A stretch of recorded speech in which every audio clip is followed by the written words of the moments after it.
Welcome to my workshop today. I'll say this is really God's workshop. I give everything to him, and called Higher Powers Guidance and My Intuition. And what I wanted to do before I get started is just cover a little bit of my background, but I wanted to give you a little background as well. So I started out in Alcoholics Anonymous. I started drinking when I was 14, and I drank for approximately 10 years. And it went so well that I came in AA when I was 24. It lasted for 10 years, and most of the drinking was actually a 4-year continual process through my college years. And drinking did for me what I could not do for myself. It took away all these feelings that I had. I had all this fear. I had all this shame. I was worried about what people thought of me. I was scared. I looked around and everybody just looked so comfortable in their own skin. I didn't know that term at the time, but everybody just looked like they knew what they were doing and they had it all together, and I didn't. But when I picked up alcohol, that all changed, and suddenly all of those feelings disappeared. I had confidence. I felt like I knew what I was doing. I felt comfortable in my skin, and everything changed. But the problem was it came with a lot of negative consequences. And in that 10-year span, or really mostly in that 4-year, 5-year span at the end, I ended up at the end losing relationships, a relationship, job. Got kicked out of my apartment, had to sell my car, kind of lost everything that you can have as a 24-year-old person. And so I came into AA and hit bottom quickly, low bottom for me anyway, and came into AA at 24. And I've been sober for the last 32 years, and I'm really grateful for that, which has given me the opportunity to understand CoDA, I think maybe a little bit differently than I would have if I hadn't. And for many years, I got married in AA, and my wife and I were looking for ways to get another message, that message of how do I set boundaries? How do I love myself? How do I use these affirmations? How do I do these things that we were looking for other information, and we didn't know anything about CoDA for all those years.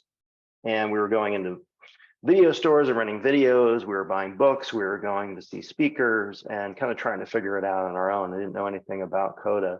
And a few years back, she passed away. And a short time after that, I was sitting with, we were having lunch, and he started reading this literature. And I was at that point in my sobriety where I felt like I really kind of want to supplement this with something. And she started reading CoDA literature. I thought, oh, that's really great. What is that? And she told me it was CoDA, and that it was a patterns and characteristics in recovery. That's actually what she was reading me that day. And I just thought it was fantastic. But I wasn't sure of what CoDA would be like. And so she told me about someone who would be speaking on this Thursday night meeting. And I attended that meeting, and I was still kind of confused at what this was all about. And because people were talking about being in bad relationships, and it was all about having healthy relationships. And my relationships had been really good. I had good friendships. My marriage had been great. And so I didn't really identify with that. And so I met up with the man who became my sponsor, who's here today. And I told him that, and he said, well, it's really about the relationship with yourself. And when he told me that, it all changed, because that one I realized could use some work. That one could really use some work. That one needs some help. And that's where my journey started. And so that was a couple of years ago. I think it was August of 2021. I don't even have the exact date on that, but it's in August of 2021. I have to figure out an exact date. And that's how I ended up in CoDA. And it's been just a fantastic experience, which brings me to the topic today. And I based mine on a low self-esteem pattern in recovery. I had difficulty making decisions. So the way these are laid out, for anyone who doesn't know, the left side is in codependence, the right side is in recovery. And so this year in the workshop series, we're talking about the events or the patterns and characteristics in recovery. And that's the one I've chosen. So the first half of the workshop, I'll be discussing this pattern in codependence, where it originates, the way in which shame and fear play a significant role, and how it manifests itself in my life as a codependent person who may or may not even have some perfectionist tendencies. Jury's still out on that, but I've been told by a few that maybe I do. So we'll go with that. But before I continue with the slides, I want to point out that since developing the title for this workshop, CoDA did my workshop a disservice, and they actually changed this saying on the right in recovery. And the new version is actually, I trust my ability to make effective decisions. And personally, that still makes sense to me. And it can be thought of in much the same way, because for me, higher power resides within. So my ability to make effective decisions can still be thought of as higher power within. So I hope that helps to potentially pull those two together. Now, I chose this topic because ever since I started meditating regularly, which is about 15 or 20 years ago, I've come to rely, excuse me, on higher power as the source of my decisions, which I'll get into later in the presentation. So what is the definition of self-esteem? And so I looked it up, and it says confidence in one's own worth or abilities, self-respect. And so why don't we just innately have this within? It seems straightforward enough, right? I should be natural, right? I look around, people look like they feel good. They look like they have high self-esteem. They look comfortable in their own skin. They look like they know what they're doing. So why not, right? But I guess not, because if there are a whole set of patterns based on low self-esteem, pinpointing that many of us suffer from certain beliefs about ourselves, which can be detrimental to our own mental health. So for me, I believe that much of it originated in childhood. And before I discuss this, I just want to be careful, not about blaming anyone. I believe that the people around me did the best they could with what they knew at the time. And this is simply to identify the source, because when I identify the source, that really helps me. Knowing that it's not something that just developed out of nowhere that I sort of cooked up, but it's something that came as a direct result of people and things, events happening around me.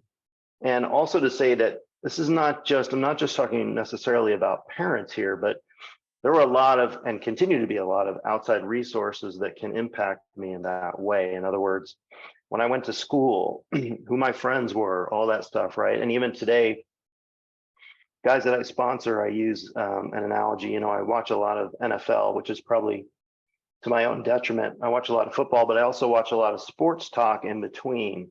And there can be a lot of negativity and who's doing better, and this guy's good, and the next week he's bad, and this guy's better, and that guy, right?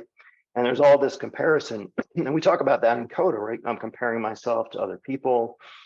And so, and looking at how I'm doing. And so all that being said, you know, these messages can come from a number of different places. So what I learned personally is that I figured out along the line, or decided along the way, that I could not make my own decisions, that someone had to make decisions for me, that I needed to be protected, I needed overprotection, and I couldn't make my own decisions effectively, or that if I did, that they would be wrong. And I learned that I was always wrong, you know, that what I was coming up with was not the right way to do that. So those are kind of the things that shaped the topic that we're discussing today. And I believe that shame also plays a significant role in low self-esteem and lack of self-worth. So many of you have probably heard the expression that guilt is feeling that I did something wrong, and shame is feeling that I am wrong.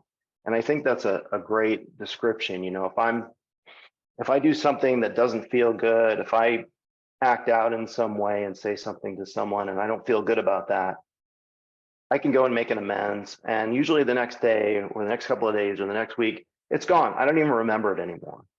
But that shame, that feeling that there's something inherently wrong with me, that's a whole different ballgame. And so I've taken this quote directly from our blue book, that shame causes us to believe we are less than, Stupid, foolish, worthless, inadequate, or unwanted. Codependence Anonymous, page 18. Don't worry, I'll get to the good stuff. We have to cover all this negative stuff first, but bear with me. We'll get to the solution. But I think that's also a pretty good description and covers a lot of how I felt and how I can continue to feel today as a codependent. So we can see how that would directly impact self-esteem and subsequently the ability to make effective decisions. And the CoDA literature also talks about the way in which shame creates the need to control and edge out reliance on a higher power. So as an example, if I'm feeling shame, I might react to that feeling by using some form of social mask and trying to control what you think of me. And when I do that and I use that social mask, there's not much room for a higher power in there and me being my authentic self. So as a codependent, it's easy to fall into this shame-based rhetoric. And my sponsor uses this term called the narrative. So when I came into AA, I heard people say filter, perception, your filter's broken, your perception's broken. And I like all of those. I think they all sort of describe that process. I really like this term narrative as well. For me, it's almost like a piece of software that's constantly running in my mind, looking for ways to feel badly about myself.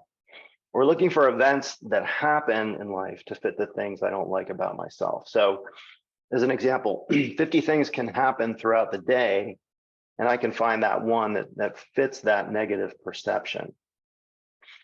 There's also this term inner critic, and this is sometimes known as inner critic, and at least they go hand in hand. These terms kind of go hand in hand for me. And that critic can be quite convincing to the point at which the voice, that critical voice, feels like my own. But I've really come to believe that it's the voice of someone in my past who may have said things that triggered a shame-based response at the time.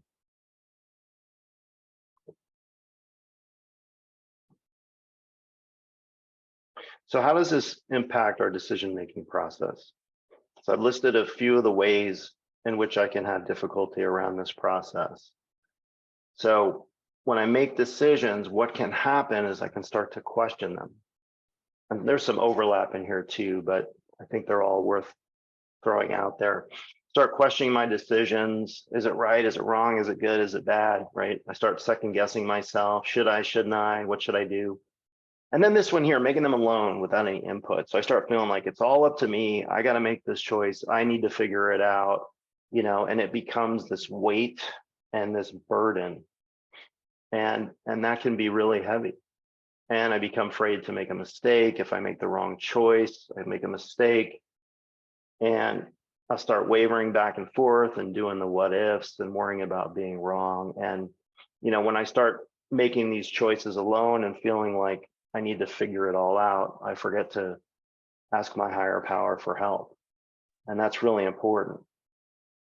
So I've listed a quote here from the workbook that we may still be making choices today based on our old survival behavior.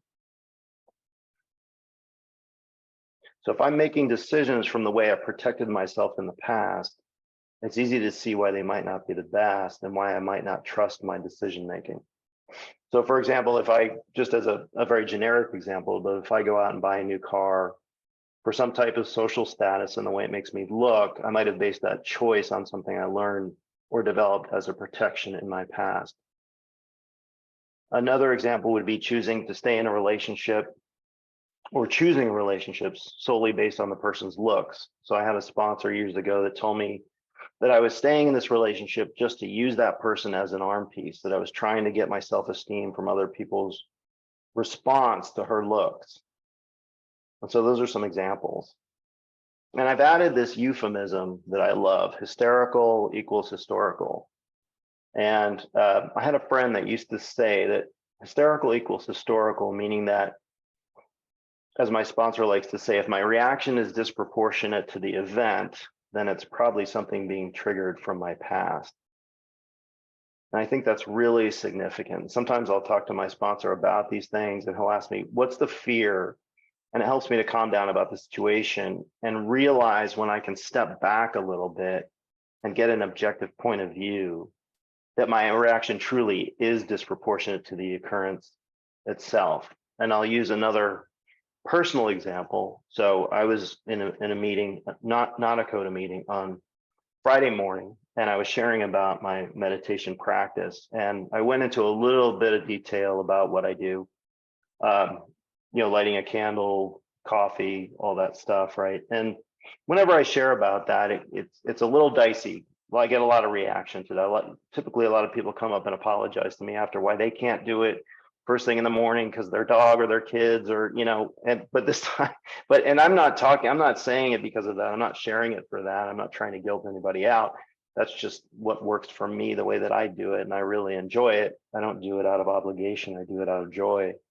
And somebody at the very end of the meeting I didn't know looked directly at me and basically kind of put down the share and said, you don't need to do that. And you don't need to light that candle and all that stuff. All you need to do is, just step back and take a pause once in a while.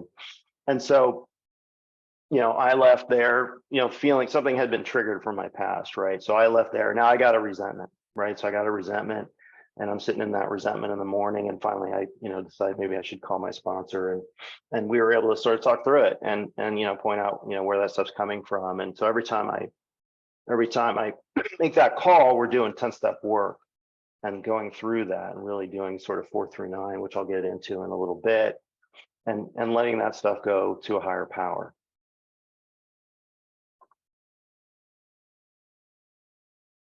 So before we move into letting you guys speak up and share a little bit, I wanted to talk about fears around decisions. So this is one of the things that can get me into trouble. The fears and also the black and white sort of negative thinking about them. And this is what can go through my mind when I'm trying to make a decision, that this decision here, listen for the black and white, you can't miss it, right? This will impact me forever. I can never change this thing. It's going to impact me forever.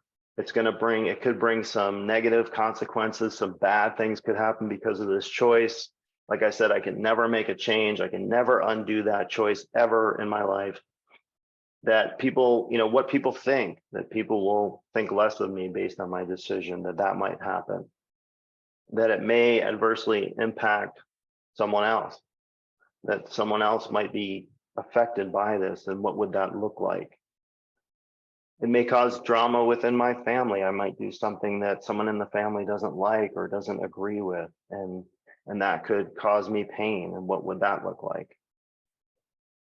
And then there's this last one, that it may bring shame or abandonment in some fashion. And I think this one is the most significant of all, because if I really to break down my codependency and things that I worry about or character defects, one of the biggest ones for me is that some form of shame. I'm going to experience some form of shame or abandonment. And I think knowing that is really crucial in identifying where these things come from and working with low self-esteem and trying to change that, or not really change that, but ask my higher power to remove that. So I'd like to open it up for some audience participation here and kind of see what decisions you guys might be struggling with, or ways in which you might have difficulty making decisions. So what I'm going to do is I'm going to stop the screen share and open it up for you guys. I love how you sort of built in some flexibility. You address that black and white sort of thinking for head on, and building in that flexibility that I can change this. It's not set in stone, that I can go back and undo or change or do something differently. And really what I heard in that share was just that flexibility, allowing yourself the room to make these choices, make mistakes, undo it. And thank you so much. What I've heard in all these shares is really allowing that flexibility and knowing that, this is not final, and it's going to be okay, and sort of letting go of some of that fear and sort of the people pleasing stuff, Sherry, that you talked about, so I'm really enjoying hearing your experiences. all the shares are great. It's what it's bringing up for me is that, all kinds of, or a variety of character defects, if you will, come into play when we're talking about making decisions, right? So people have brought up Sherry and Mackenzie and Jackie and all you guys, and John, you've all brought up, and Yvette all brought up these areas of people pleasing, analysis paralysis, when to assert myself, when to say no. Jackie was talking about, speaking up for myself and how it's easy to kind of go one way when you first come into recovery. I did the same thing. I came into recovery and I had a comment for everything, and I had, a response for everything. I had an opinion for everything. And I was taught, well, you have to kind of bring it back, right? 10 step, do a spot check inventory. Maybe you don't need to say what you think you need to say. And it's easy for me then to go the other way, right? So now I'm just going to sort of become milk toast, and I'm never going to say anything. I'm never going to talk about what I'm feeling. So I think, what I hear Jackie saying and others is in that regard is that sometimes I need to sort of come back to the middle, right? I need to come back to the middle a little bit. And as I build self-esteem and develop self-esteem, and we'll get into that in the second half of this workshop after the break, is that, as I do that, I'll start to feel better about myself, and it will be a little bit easier, I think, to come back into the middle and find that balance of, what, I'm not saying anything negative to anybody, I'm not hurting anybody, but I'm also going to speak up for myself and say what I need to say, and not worry so much about the people pleasing stuff. And I think that'll all lead to not getting caught up in analysis paralysis. So I hope some of that helps. And when things look a certain way, when you're new to recovery, and assertiveness looks like this, and I don't know, and thanks for talking about that, not speaking up also, like we have been. And I realized at some point in my recovery that a lot of the resentments that I had were against me. They were at me. I was resentful at myself for not speaking up. And that's a big part of my CoDA work today. So thank you. Yeah, I really identify with that. I had a friend, he used to say, and you hear it a lot, right? No is a complete sentence. And I still have trouble with that one. It's pretty hard to walk away from something if I'm saying I can't do it, or I'm not going to be there, without that lengthy explanation as to why. So yeah, I really thank you for bringing that up. I really identify. Okay, so now that we've discussed the problem in great detail, I'd like to pivot into potential solutions. So here I'm referring back to the right side of that patterns and characteristics table on the in recovery side. So the affirmation here is, I trust my higher power's guidance and my intuition in making effective decisions. So what does this look like, and how do I implement it is the question. And so I wanted to start out with a quick sort of run through or walk through of the steps and how I can apply them to either low self-esteem or the decision-making process, or both. And based on the comments that I got, people were talking, and I loved it, about a variety of different things that come up. So this process, this won't be the whole thing. This is part of the second half of the presentation, but this process can really be used for any and all of those things. And I'd like to just preface this by saying that although I've laid out the entire process here, 1 through 12, I often use some shortcuts, which I'll get into, not the bad kind of shortcuts that sometimes you hear about with the steps, but the good shortcuts of kind of how to do it with 10, 11, and 12. But I wanted to do sort of a full run through of what this might look like if trying to make a decision and running into problems. So step 1, I can admission, or is an admission, that I'm powerless over my codependency and ways in which it impacts my life concerning self-esteem and the decision-making process. And just knowing that it's not my problem to solve provides me with a lot of peace. Just knowing that, hey, it's not mine to figure this out anymore. I am powerless over this. It's creating havoc in my life. It's creating a problem in my life. It's creating anxiety or discomfort. That step 1, that initial admission, really helps me to feel better almost immediately. And then step 2, coming to believe that a power greater than myself can restore me to sanity and relieve me of the issues concerning the problem we're discussing today. So again, there's relief in that, and there's this level of humility that can immediately begin to help, because now I'm already moving away from me making the decision, and I'm not looking to others to make a decision for me or be the source of my self-esteem either. So that's very significant for me, that level of humility and moving away from my doing it. Like I said, this is, to me, this is higher powers workshop and God's workshop. And this is not my decision to make, but, to sort of make that higher powers decision to make and not my own. Or if it works for you, and pairing up with higher power and co-creating or co-deciding, however you want to work that in your life. And that's kind of how it works for me. In step 3, I make a decision to turn my will and life over to the care of my higher power. And we've been talking about decision making, and speaking of good decisions, this is the best one of all, right? I'm deciding to turn my will and life over to the care of a higher power. And this 3rd step prayer that we did at the beginning is very powerful. And I thought I would just see if I could pull that up here and read through it and talk about it a little bit and what it means to me. So this first part of this 3rd step prayer: God, I give to you all that I am and all that I will be for your healing and direction. So here, what it's telling me, the way my take on this, and everybody takes something different away, I'm sure, is that I'm turning not just a piece of it over, but I'm giving higher power my whole being, my whole life, for healing, like we're talking about today, and for direction. Really is important, right? If I'm trying to make a decision, I'm asking that higher power for direction. So for me, this first sentence is so beautifully written and pertains so much to what we're talking about today. Make new this day as I release all my worries and fears, knowing that you are by my side. To me, that's reminding me that it's a new day. I've got a new start to make this decision. And I release my concerns and fears. I let higher power run the show, and knowing that he's right there, whether he's in me, next to me, around me, just that expression, you are by my side. I really like it. Please help me to open yourself.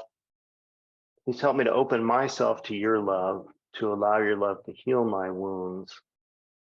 So in there, when I came into CoDA, I was telling you guys that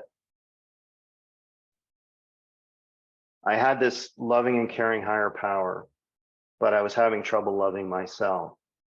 And when I was able to start to open up and start to like myself and limit that negative self-talk, this higher power was able to come in. And I talked to my sponsor about it. Initially, I said, hey, I've got this loving and caring higher power. I've been in recovery for a long time. And he said, that's great, but if you're beating yourself up, that higher power is not going to have room to come in. And so what I take from this is that by opening myself up, allow your love to heal my wounds. If I'm open, if I'm treating myself better, that love can get in. And then to allow your love to flow through me and from me to those around me, so I can take this out into the world and use this and bring it out to other people. It's a beautiful thing. May your will be done this day and always. Amen. So I'm reminded here that I'm not running the show. In step 4, CoDA and recovery in general, through working with sponsors, has taught me how to identify the underlying issue that may be responsible for that behavior or faulty thinking. So here, as an example, I might see the source of the issue as low self-esteem, or any of the things that we've been talking about today in our group discussion, and knowing that it's responsible for the difficulty in making that decision. And I mentioned a few minutes ago that I may not do them exactly as laid out. And what I meant by that is I typically use my 10th step as the source of steps 4 through 9, which kind of acts as a shortcut for me, which I'll get to when we get to 10.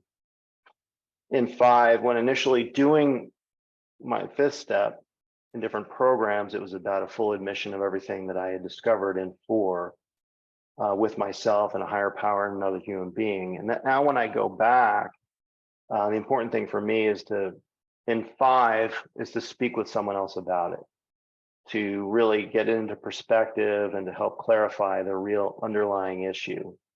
And getting perspective from someone who is not experiencing the problem firsthand often gives me real peace of mind. So at this point, I've clearly identified the issue and gotten some better perspective on it.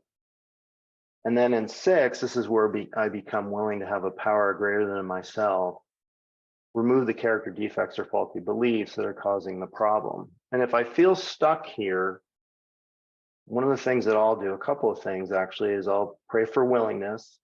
And I might also look at reasons for being stuck. Why am I having trouble being willing to let go of this thing?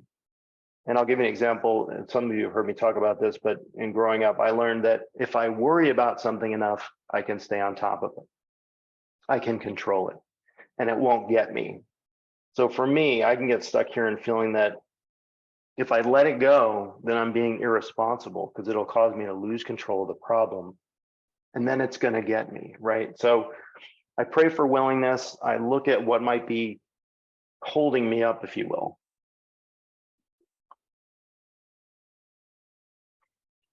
In step 7, I ask my higher power to remove the underlying issues, such as all the things we've been discussing. And I often like to focus on the opposite. For example, I might ask for high self-esteem and then act as if I already have it.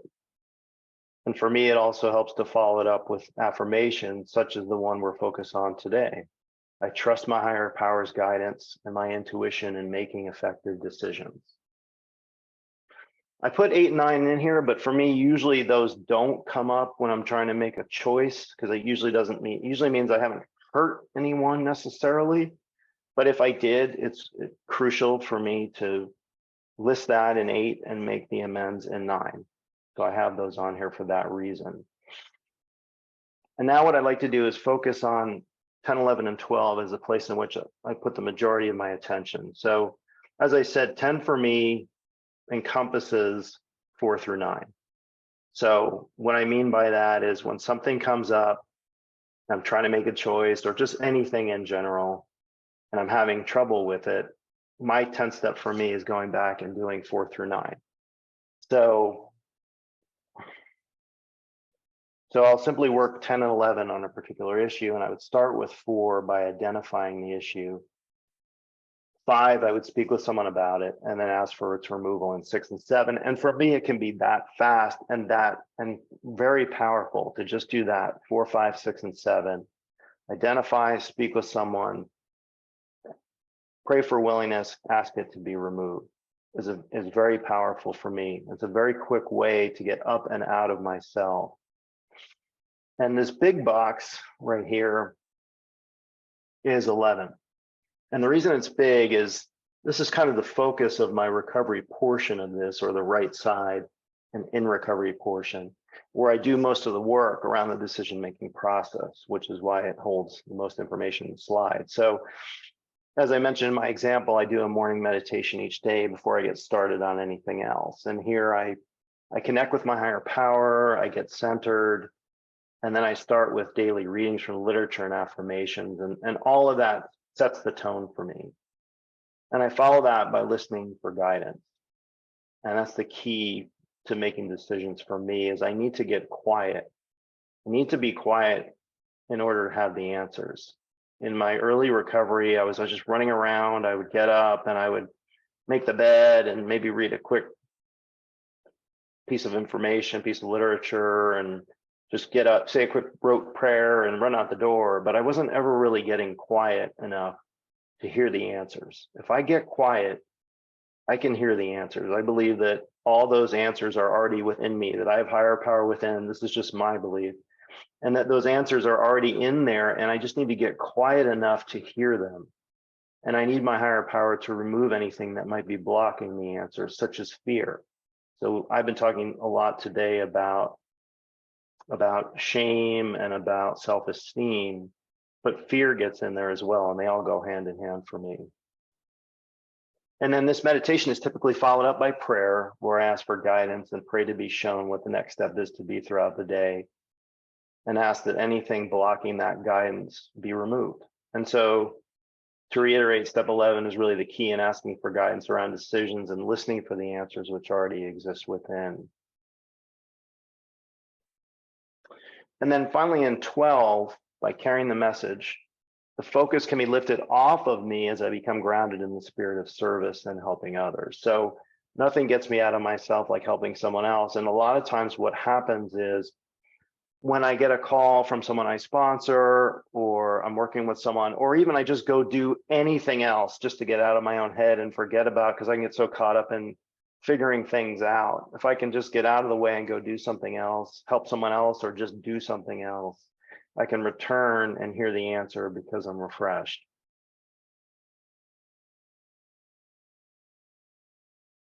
So what I've done is I've pulled this slide over into the recovery portion of the presentation. These are the same fears.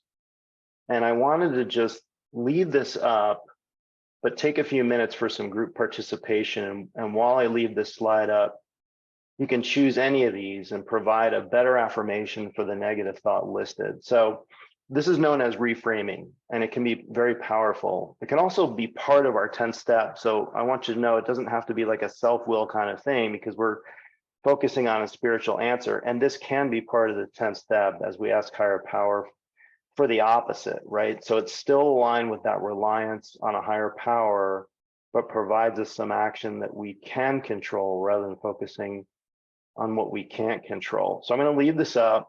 Feel free to raise your hand and I will call on you. You can tell us which one you'd like to replace and with what positive affirmation. I think this will be good practice for all of us in learning to reframe our fears. I love that. Thank you. And you guys are really reminding me, all day, the whole presentation that, I have to be flexible. I have to know that these things can change. I have to know that it's okay to make mistakes. So that's terrific. Anybody else want to pick one and make a change to it? That's great. That's great. And because so many people today were talking about getting caught up in what people think of me, right? And worrying about that so much, and knowing that it's okay and I'll be okay. Thank you. Yeah, I love that. I hear empowerment in both of those statements, both of you, and what you're saying. I hear a lot of empowerment. It's sounding very positive. I like that direction. Those last couple of shares, as I've been saying, there's so much empowerment and it's just so positive. I mean, I don't know about all of you, but for me, I feel a difference in my body when we're reading these. So I can actually feel it. My body, the chemistry in my body changes. I can feel the change happen. I feel the empowerment. Something happens when I start doing these affirmations, right? And so the old way, when we were looking at this before, it was completely different and my body felt one way. And now all of a sudden, as I'm hearing you guys and say these things, I can feel the change in my body. I start to sit up more straight. I start to breathe differently. Everything changes for me. So my whole body chemistry changes. So it's amazing to me how powerful these affirmations really are. That's great. Thank you. Reminding me right back to step one, right? I'm powerless over others. I'm powerless over what other people think of me. For that reminder that, so if I've made choices that I don't feel good about today, I'll try to do something. I'll take an action that makes me feel better from something that I learned. So that's a great reminder. Thank you. That's great stuff right there. If I'm acting out of love and I know I'm doing it for the right reasons, I'm not hurting anyone, I have nothing to fear. It's great. Thank you. I hadn't even thought of it that way, from the authenticity and vulnerability aspect of those decisions. So I just put up a list of affirmations here, and as we kind of near the end, I've added a few more for you to enjoy. And I was going to continue with the group participation, but we're getting a little bit short on time. So if you guys want to just take a look through those and take a couple of minutes here, and actually we have about a minute left, so I'll just leave those up for a second.